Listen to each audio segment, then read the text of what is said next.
श्री शिवाय नमस्तुभ्यम। हर हर महादेव। आप सभी को देखिए, आज का ये वीडियो बहुत ही खास होने वाली है। आप सभी लोग जानते हैं 26 मार्च 2026 यानी गुरुवार को पड़ रही है चैत्र महीने की नवरात्रि अष्टमी तिथि। और दोस्तों ये वो तिथि है जो चैत्र महीने में पड़ने वाली सबसे बड़ी तिथि है, क्योंकि यह गुरुवार के दिन पड़ रही है। और इस दिन नवरात्रि अष्टमी का कन्या पूजन भी किया जाएगा और इसका बहुत ही बड़ा और विशेष महत्व होता है। पूज्य गुरुजी ने कहा है, अगर कभी भी मौका लग जाए और चैत्र महीने की दुर्गा अष्टमी तिथि गुरुवार को पड़ जाए तो आप लोगों को 11 चावल के दाने वाला उपाय तो अवश्य ही करना चाहिए। और इन दोनों का संयोग बहुत ही कम आता है। और दोस्तों पूज्य गुरुजी ने अपनी शिव महापुराण की कथा में बताया है, इस दिन आपको 11 चावल दाने वाला उपाय तो अवश्य ही करना चाहिए, क्योंकि ऐसा दिन पूरे साल में सिर्फ एक ही बार आता है। और दोस्तों आप सभी लोग जानते हो कि नवरात्रि दुर्गा अष्टमी का अगर सबसे बड़ा कोई उपाय है तो वो 11 चावल के दाने वाला उपाय है। तो दोस्तों इस अष्टमी के दिन आप लोगों को इस 11 चावल दाने वाले उपाय को जरूर करना है। बहुत सारे लोग होंगे जिन लोगों ने इस उपाय को न किया हो, मतलब पूरा साल निकल गया और उन्होंने किसी भी दिन इस 11 चावल के दाने वाले उपाय को न किया हो। पर दोस्तों आपके पास एक आखिरी मौका बचा हुआ है, जो कि 26 मार्च के दिन। तो इस दिन आप लोगों को इस वाले उपाय को जरूर कर लेना है। भले ही आपने पूरे साल भर इस उपाय को ना किया हो, पर अगर आपने इस चैत्र महीने में पड़ने वाली दुर्गा अष्टमी के दिन अगर इस वाले उपाय को कर लिया तो आपको इस उपाय को करने का वो फल मिलेगा जिसकी आपने कभी कल्पना भी नहीं करी होगी। इसीलिए आप लोग इस वाले उपाय को एक बार जरूर कर लेना, ताकि आप लोगों के हाथ से यह मौका ना जा सके और आपको इस उपाय को करने का फल मिल सके। दोस्तों यह उपाय पंडित जी ने अपनी अभी की ही शिव महापुराण की कथा में बताया है, जिस उपाय को आज हम आपको बहुत अच्छे से समझाने वाले हैं। इस वीडियो को देखने के बाद इस उपाय को समझने के लिए आपको कोई और वीडियो को देखने की जरूरत नहीं पड़ेगी। तो चलिए दोस्तों उपाय को शुरू करते हैं। देखिए यह इस चैत्र महीने के गुरुवार के दिन यह इतना खास होता है, इतना महत्वपूर्ण होता है। देखा गया है कभी कभी बड़े बड़े पूजा पाठ अनुष्ठान से जो मनोकामना पूर्ण नहीं होते, वो इस चैत्र महीने के नवरात्रि अष्टमी के दिन एक छोटे से उपाय करने से ही आपकी मनोकामना पूर्ण हो जाती है। और बहुत सारे लोगों ने इस उपाय को किया भी है और उनको इस उपाय को करने का फल भी जरूर मिला है। अगर आप लोग भी इस उपाय को गुरुवार नवरात्रि दुर्गा अष्टमी के दिन करना चाहते हैं तो आप इस उपाय को पहले अच्छे से समझ लेना, सुन लेना, उसके बाद करना। आपको इस उपाय का फल जरूर मिलेगा। और इस उपाय को कर लेने से आपके घर में चाहे किसी भी प्रकार की दुख और समस्या क्यों ना चल रही हो, आपको उसका कारण भी नहीं पता है कि भाई ये समस्या किस कारण से चल रही है, उसका कुछ भी कारण हो सकता है, जैसे पितृदोष हो सकता है या किसी भी तरह का मंगल दोष भी हो सकता है। तो इस दिन आप लोगों को यह वाला उपाय कर लेना है। यह एक ऐसा उपाय है जिस उपाय को अगर किसी विशेष दिन पर किया जाए तो भाई उस विशेष दिन का जो है वह तो हमें मिलता ही मिलता है, पर हमने उस दिन पर इस उपाय को किया है तो हमें उससे भी बड़ा फल मिलता है और फल बहुत जल्दी मिलता है, क्योंकि आप इस उपाय को बहुत ही बड़े और विशेष दिन पर कर रहे हो। तो चलिए अब उपाय के बारे में बात करते हैं, लेकिन उससे पहले आप लोगों को यह जानना आवश्यक है कि आखिर यह उपाय किस समय करना है, किसको करना है और कैसे करना है। तो चलिए हम आगे आपको वीडियो में एक एक करके बता देते हैं, लेकिन उससे पहले अगर आप लोग हमारे चैनल पर नए हैं तो हमारे चैनल को सब्सक्राइब कर लेना और इस वीडियो को लाइक करके कमेंट बॉक्स में श्री शिवाय नमस्तुभ्यम ओम नमः शिवाय जरूर टाइप कर देना। और अपने फायदे के लिए, गरीबी दूर करने के लिए इस वीडियो को पूरा देखकर जाना, तभी आपको लाभ की प्राप्ति होगी। यदि आज आपने वीडियो को बीच बीच में से देखा, काट काट कर देखा, तो आपको जीवन में कभी सफलता हासिल भी। तो दोस्तों इस 11 चावल के दाने वाले उपाय को हमें इस अष्टमी के दिन कैसे करना है, किसको करना है, किस समय करना है और कहां पर करना है, ये सारे सवालों के जवाब आपको इस वीडियो में मिल जाएंगे। और जो ये वीडियो देखेगा भाई उसको 11 चावल के दाने वाला उपाय जरूर करना चाहिए, क्योंकि इस दिन एक चावल के दाने का भी बहुत ही बड़ा और विशेष महत्व होता है। और जब बात आ जाए 11 चावल के दाने की तो ये सोने पे सुहागा वाली बात हो जाती है और ये एक बहुत ही बड़ा उपाय हो जाता है इस दुर्गा अष्टमी तिथि का। तो अब दोस्तों इस 11 चावल के दाने वाले उपाय को आखिर करना किसको है, सबसे पहले हम लोग वो बात जान लेते हैं। तो देखो घर की जो बड़ी माताएं बहनें होती हैं, उन माताओं बहनों में से कोई भी एक बड़ी माता बहन इस वाले उपाय को कर सकती है। और दोस्तों अगर आप चाहें तो अपने घर में से सभी सदस्यों को भी इसको करवा सकते हैं। अगर किसी व्यक्ति की खुद की कोई मनोकामना है, खुद की कोई दुख और परेशानी है जो कि वो अपने लिए ही करना चाहता है इस वाले उपाय को, तो वह खुद अपने लिए भी कर सकता है। बाकी अगर कोई घर में से ऐसा है जो कि अपने पूरे घर परिवार की सुख और शांति के लिए ये वाला उपाय करना चाहता है तो भाई वो भी कर सकता है, उसमें भी कोई दिक्कत वाली बात नहीं है। कहने का मतलब यह है कि इस उपाय को हर के सदस्य भी कर सकता है और पूरे घर परिवार के सदस्य के लिए घर की बड़ी माताओं बहनों में से कोई एक माता बहन भी कर सकती है। माताएं बहनें अगर घर में उपस्थित ना हो या वो ये वाला उपाय ना कर पा रही हो तो फिर घर का कोई बड़ा सदस्य भी इस 11 चावल के दाने वाले उपाय को कर सकता है। चाहे फिर वो पुरुष ही क्यों ना हो उसमें कोई भी दिक्कत वाली बात नहीं है। अब दोस्तों इस 11 चावल के दाने वाले उपाय को हमें करना कहां पर है? हमें इसे शिव जी के मंदिर में जाकर करना है। बहुत सारे लोग प्रश्न करते हैं उपाय को करते समय, क्या हम इस उपाय को घर पर कर सकते हैं? तो इस वाले उपाय को आप घर पर नहीं कर सकते हो। इस वाले उपाय को करने के लिए आपको शिव जी के मंदिर ही जाना पड़ेगा। उसके बाद में दोस्तों जो अगला प्रश्न निकल कर आता है वो ये आता है इस उपाय को लेकर कि आखिर इस उपाय को हमें किस समय करना है, सुबह के समय करना है कि शाम के समय करना है? तो देखो इस वाले उपाय को आप लोग सुबह के समय भी कर सकते हो और शाम के समय प्रदोष काल में भी कर सकते हो। अब अगर आप पूछो कि भाई सबसे उत्तम समय कौन सा रहेगा इस 11 चावल के दाने वाले उपाय को करने का, तो हम आपसे बस यही कहेंगे कि इस उपाय को आप सुबह के समय करेंगे तो ज्यादा बेहतर होगा। बाकी अगर प्रदोष काल शाम के समय भी करेंगे तो भी अच्छा होगा, उसमें कोई भी दिक्कत वाली बात नहीं है। तो अब दोस्तों जो अगली सबसे बड़ी और महत्वपूर्ण बात आती है वो ये आती है कि सुबह अगर हम उपाय को करेंगे तो हमें कितने बजे से लेकर बजे तक के बीच में करना है, और शाम के समय प्रदोष काल में करेंगे तो हमें कितने बजे से लेकर कितने बजे के बीच में करना है। तो देखो सुबह जितनी जल्दी हो सके आप उपाय को करने की कोशिश करना। बाकी अगर किसी कारणवश लेट भी हो जाओ, थोड़ी देर भी हो जाए, तो 10 या 11 बजे तक भी आप उपाय कर लेना, पर 12 बजे से ज्यादा देरी ना हो, ठीक है? इस बात का ध्यान रखना। उसके बाद में दोस्तों अगर शाम के समय प्रदोष काल की बात करें, दोष काल का जो समय है होता है वो शाम के 6 बजे से शुरू हो जाता है। मतलब शाम के 6 बजे से लेकर 7 बजे के बीच का जो समय होता है ये समय प्रदोष काल का समय होता है। पर अभी जो मौसम चल रहा है इस मौसम में जो है शाम बहुत देरी से होती है, तो आप इस उपाय को 7 या 8 बजे के बीच में भी कर सकते हो। मतलब शाम के 6 बजे से रात 8 बजे के बीच में आप कभी भी इस वाले उपाय को कर सकते हो, उसमें कोई भी दिक्कत वाली बात नहीं है। अब दोस्तों यहां पर इस उपाय को लेकर एक और सबसे बड़ी बात यह निकल कर आती है कि इस 11 चावल के दानों को हमें लेना कहां से होता है और हमें इस उपाय को करने के साथ में क्या और कुछ भी सामग्री ऐसी होती है जो शिव जी के मंदिर लेकर जानी है। तो देखो यहां पर हम आपको बता दें, सबसे पहले आप लोग ये जान लो कि ये जो 11 चावल के दाने वाला उपाय है, सिर्फ और सिर्फ आप उपाय की सामग्री लेकर कभी भी शिव जी के मंदिर मत जाना, क्योंकि हमें भगवान के सामने ये नहीं दर्शाना है कि अगर हम भगवान शिव जी के मंदिर आए हैं तो अपने फायदे के लिए आए हैं। तो इसलिए जो भी पूजन सामग्री है, उपाय सामग्री है 11 चावल के दाने, इसके साथ में आपको पूजन सामग्री भी जरूर लेकर जाना है। देखो अगर सुबह के समय उपाय कर रहे हो तो सीधी सी बात है 1 लोटा जल तो आप लेकर जाओगे ही जाओगे। वही 1 लोटा जल अगर मिट्टी का जल हो तो बहुत अच्छा रहेगा। मिट्टी का जल कैसे बनाया जाता है इसके लिए हमने पहले से बहुत सारी वीडियोस बना दी है। आपके पास इस दिन एक आखिरी मौका रहेगा मिट्टी का जल शिवजी पर चढ़ाने का और उपाय को करने का, बहुत बड़ा आपको इस दिन फल मिलेगा। तो इसलिए इस दिन हो सके तो भाई मिट्टी का जल चढ़ाना, तो अपने साथ में कम से कम 1 लोटा जल तो आपको लेकर जाना ही जाना है। अगर मिट्टी का जल नहीं है तो घर का जल भी आप इस्तेमाल कर सकते हो।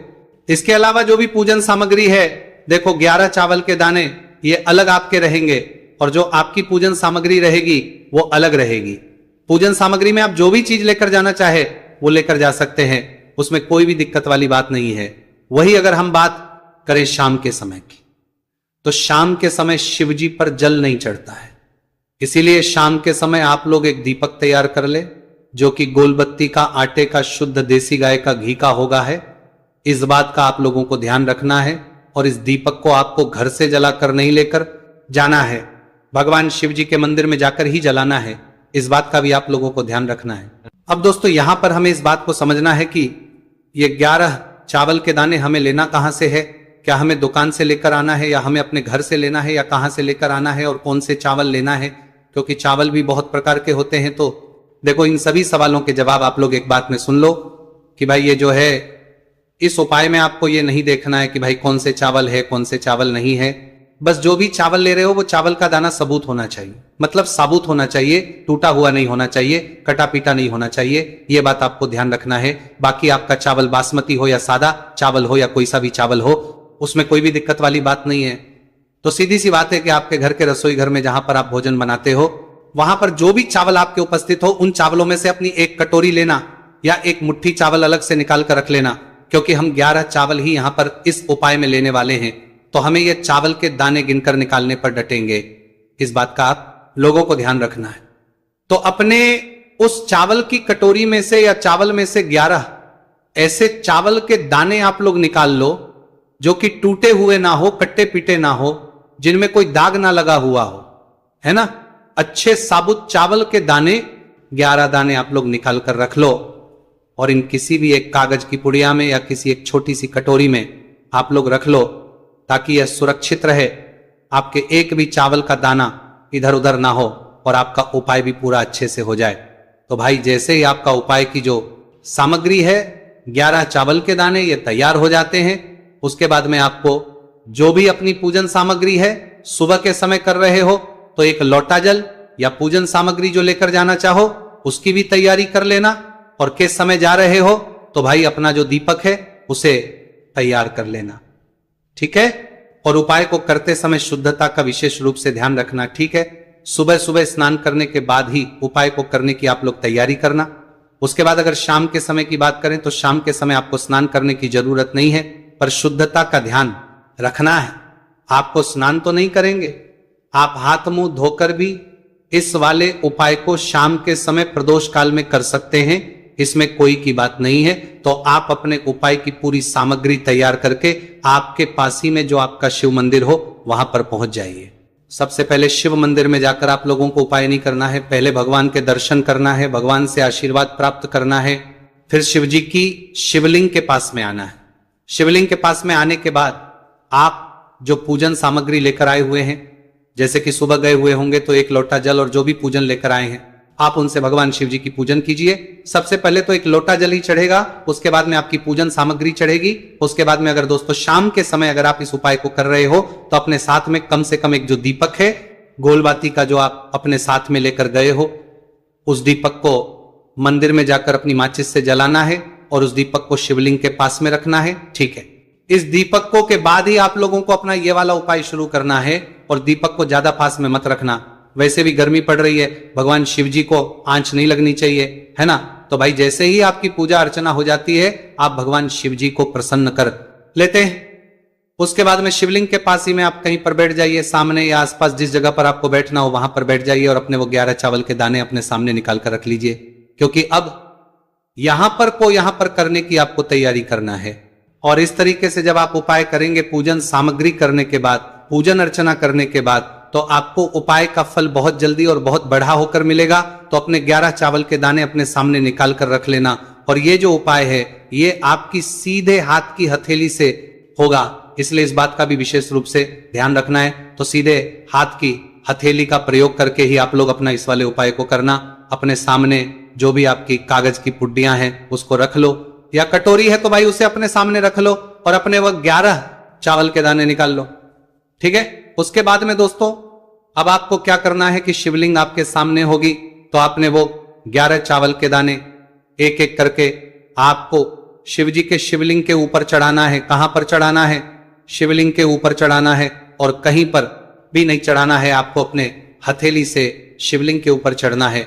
भले ही फिर वो अपने आप जलाधारी पर गिर जाए या मतलब वहीं पर गिर जाए, उसमें कोई दिक्कत वाली बात नहीं है, पर आप चढ़ाओ शिवलिंग के ऊपर ही। तो आपको क्या करना है, अपना पहला चावल उठाना है, श्री शिवाय नमस्तुभयम बोलना है और शिवलिंग पर चढ़ा देना है। इसी तरीके से दूसरा चावल का दाना उठा है, शिवलिंग पर चढ़ाना है और मंत्र बोल देना है, और फिर तीसरा चावल का दाना उठाना है, श्री शिवाय नमस्तुभयम बोलना है और चढ़ा देना है। इसी प्रकार से आपको पूरे 11 चावल के दाने एक एक करके शिवजी के शिवलिंग के ऊपर चढ़ाना है और भगवान से प्रार्थना करते जाना है। मतलब प्रार्थना तो आपको आखिरी में करना है, पर हर एक के दाने को चढ़ाते समय श्री शिवाय नमस्तु भयम जरूर बोलना है। उसके बाद ही में ये चावल का दाना शिवलिंग के ऊपर आपको चढ़ाना है। जैसे ही आपके 11 चावल के दाने शिवलिंग के ऊपर जाते हैं तो भाई उसके बाद में आपको क्या करना है, भगवान से अपनी मनोकामना बोलना है। मनोकामना भी कब बोलना है? जब आपका 11 चावल का दाना आपके सीधे हाथ की हथेली में हो और आप उसे चढ़ाने के लिए जा रहे हो, श्री शिवाय नमस्तु भयम बोलकर उस आखिरी चावल के उस शिवलिंग के ऊपर चढ़ा देना और भगवान से फिर अपनी वहां मनोकामना बोल देना। जिस मनोकामना के लिए आप लोग अपना ये वाला उपाय कर रहे हो, जिस भी दुख और परेशानी के लिए आप लोग अपना ये वाला उपाय कर रहे हो, उसके बाद में जैसे ही आप अपनी मनोकामना बोल देते हो आपका ये वाला उपाय पूरा हो जाता है। पर दोस्तों, उपाय का उपाय जिसने किया है उसे पता है, जिसने नहीं किया है वो इस उपाय को करे, प्रैक्टिकल करके देखें और खुद इसका चमत्कार देखें, क्योंकि ये उपाय जिसने किया है उसे इससे लाभ हुआ ही हुआ है। बस सच्ची श्रद्धा से आपको ये उपाय करना है। तो पहला उपाय हो गया। बात कर लेते हैं दूसरे उपाय की। दूसरा उपाय जो है ये उन लोगों के जिनके हाथ में पैसा नहीं रुकता, जो कहते हैं कि धन की बर्बादी लगी रहती है, पैसे को लेकर बहुत परेशान रहते हैं, फिजूल खर्ची बहुत ज्यादा होती है, तो गुरुवार के दिन आप ये दूसरा उपाय हल्दी से करें। फिजूल खर्ची बिल्कुल बंद होगी, घर में पैसा आएगा भी, रुकेगा, टिकेगा, और धन संपदा कभी भी आपके घर में कम नहीं होगी। दिन पर दिन आपके घर में पैसा और धन संपदा बढ़ती चली जाएगी। अब देखिए, हमने पहले ही बताया है कि हल्दी पैसे को खींचने का काम करती है, धन को बढ़ाने का करती है, क्योंकि हल्दी जो होती है ये बहुत ही शुभ होती है। हल्दी भगवान श्री हरि विष्णु से जुड़ी है, तो ये धन को बढ़ाती ही बढ़ाती है। आपने देखा होगा कि श्री हरि विष्णु का जो हम पूजन करते हैं उसमें हल्दी जरूर लेते हैं, क्योंकि हल्दी जब भी आप लेते हैं श्री हरि विष्णु की पूजा में, उनकी पूजा पूर्ण हो जाती है। बिना हल्दी के कहीं ना कहीं उनका पूजन अधूरा होता है। आपको फिर से यहां पर लेनी है थोड़ी सी हल्दी, उसके अंदर थोड़ा सा जल डालना है और इसका आपको पतला पतला पेस्ट बना लेना है, ज्यादा गाढ़ा नहीं बनाना है, थोड़ा पतला ही बनाना है। अब इस हल्दी वाले जल का छिड़काव आपको अपने पूरे घर में करना है। जितने भी रूम्स, जितने भी कमरे हैं, आपके घर का जो आंगन है, बरामदा है, सभी जगह पर आपको जाना है और हल्दी वाले पानी का आपको छिड़काव करना है। जल का छिड़काव करते करते ही आपको मन में ऐसा सोचना है कि अब मेरे घर में हर तरफ से पैसा आएगा, मेरे घर में धन की बारिश होगी, क्योंकि अब श्री हरि विष्णु मुझसे प्रसन्न है। ऐसा आपको सोचना है।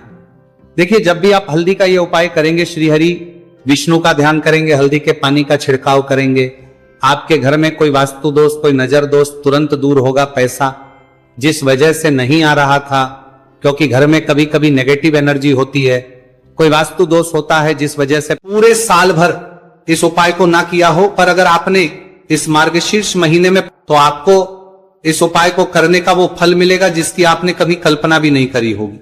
इसीलिए इस हल्दी दीपक वाले उपाय को एक बार जरूर कर लेना, ताकि आप लोगों के हाथ से यह मौका ना जा सके और आपको इस उपाय को करने का फल मिल सके। दोस्तों, ये उपाय पंडित जी ने अपनी अभी की ही शिव महापुराण की कथा में बताया है, जो इस उपाय को आज हम आपको बहुत अच्छे से समझाने वाले हैं। इस वीडियो को देखने के बाद इस उपाय को समझने के लिए आपको कोई और वीडियो को देखने की जरूरत नहीं पड़ेगी। तो दोस्तों, इस उपाय को आपको कैसे करना है, कब करना है, कहां पर करना है, और उपाय को करते समय आपको किन किन गलतियों को नहीं करना है और आपको किन किन बातों का ध्यान रखना है, ये सारी जानकारी हम आपको इस वीडियो में देंगे। तो चलिए भक्तों, उपायों को शुरू करते। अगर आप भी चाहते हैं कि महादेव जी का आशीर्वाद आप पर सदैव बना रहे, तो वीडियो को लाइक करें, चैनल को सब्सक्राइब करें और कमेंट बॉक्स में हर हर महादेव जरूर लिखें। तो दोस्तों, यह थे पूज्य गुरुजी द्वारा बताए गए कुछ बहुत ही खास उपाय। अगर आपको जानकारी अच्छी लगी